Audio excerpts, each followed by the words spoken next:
In 1984, a team of scientists was granted rare access to the Great Pyramid of Giza.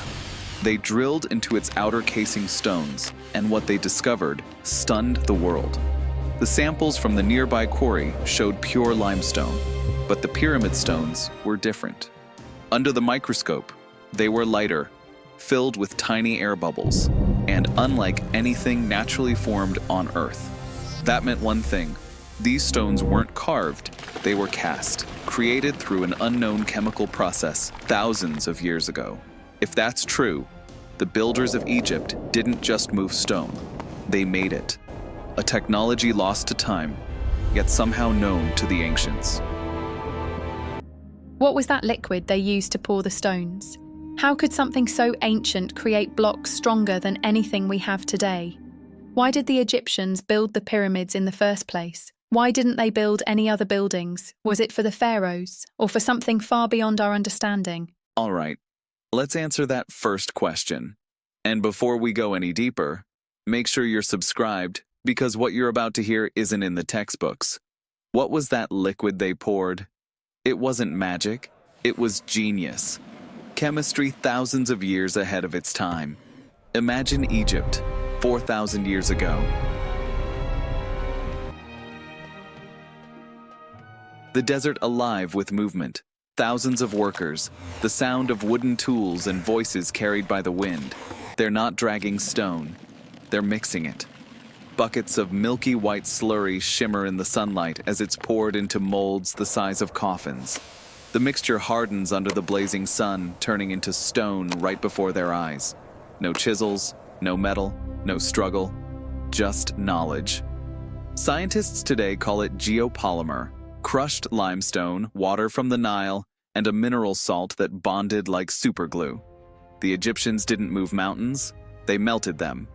They made liquid rock, poured it, and built eternity out of it. And when you look at those blocks under a microscope, they tell the truth. Tiny air bubbles, no tool marks, no seams. Each one unique, handmade, sun-baked. They weren't carved by force. They were cast by intelligence. That's why the pyramids still stand. Not because they defied nature, but because they worked with it. Dust, water, sunlight, turned into immortality. Why did the ancient Egyptians build the pyramids? Most people say for the pharaohs.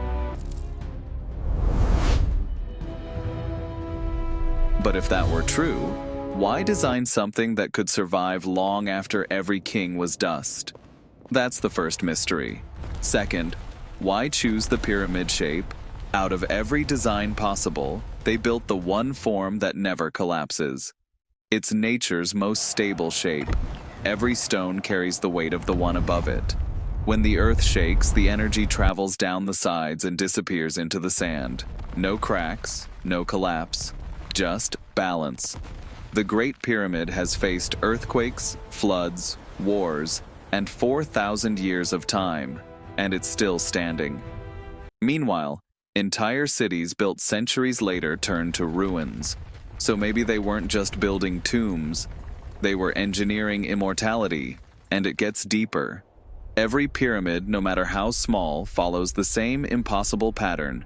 Perfect alignment to true north, angles matching the golden ratio, and sides reflecting the stars of Orion's belt. Coincidence? Or communication? Because when you step inside, it doesn't feel like a tomb. It feels like a machine.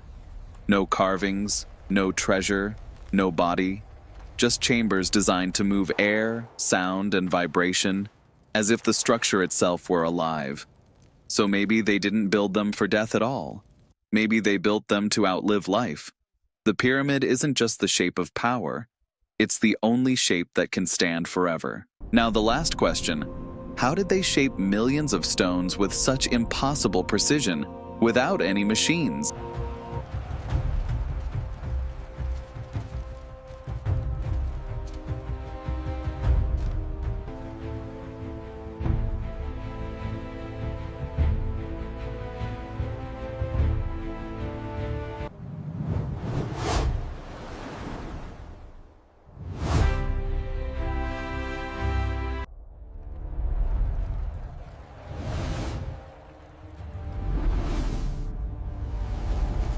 Every block fits so perfectly, you can't slide a sheet of paper between them.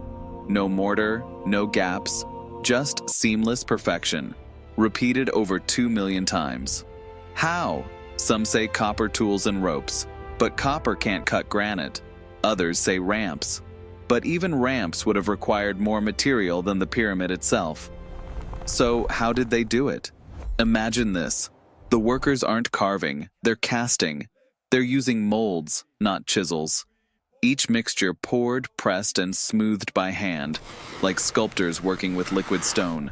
When it hardened, the surface shined like glass. They didn't measure perfection, they poured it. And the proof is still there. No tool marks, no cutting traces. Every edge slightly different, like fingerprints, because every block was hand-formed. Even after 4,000 years, you can't find two stones exactly alike. That's not a mystery. That's craftsmanship on a level we've forgotten. And maybe that's the lesson the pyramids were trying to leave behind. That technology doesn't always mean progress. Sometimes it means understanding the earth so deeply, you can shape it with your hands. So when you look at those perfect blocks, remember, they didn't use machines. They used something far rarer.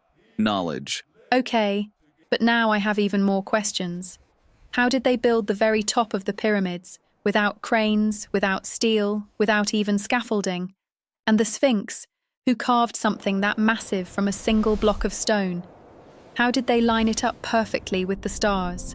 And who decided its face should watch the sunrise for eternity?